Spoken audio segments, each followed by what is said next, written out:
ఈ మాదాపూర్ కాలేజ్ గురించి చెప్పు. ఏది వెంకటేశ్వర? సో అందులో ఎట్లా వచ్చింది అడ్మిషన్? నాకు పొట్టి శ్రీరాములు యూనివర్సిటీలో వచ్చింది.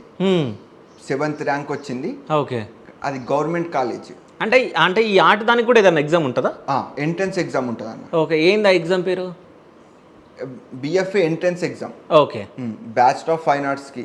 అంటే ఏంటంటే అన్న, ఇప్పుడు నార్మల్గా వేరే వాళ్ళు ఎవరైనా జాయిన్ అయిపోతే వాళ్ళకి బొమ్మలు గీయడం రాదు కదా, వాళ్ళే ఇబ్బంది పడతారు. అవును అవును. ఆ ఎగ్జామ్ రాస్తే వాళ్ళు సెలెక్ట్ చేసుకుంటారు కాలేజ్ వాళ్ళు. శ్రీ వెంకటేశ్వర కాలేజ్ ఏంటంటే అన్న, పివి నరసింహారావు వాళ్ళ డాటర్ వాణిదేవి మేడం. అవును. అట్లా దాంట్లో వచ్చేసి ఆర్ట్స్, స్కల్ప్చర్స్, ఫోటోగ్రఫీ ఉంటుంది.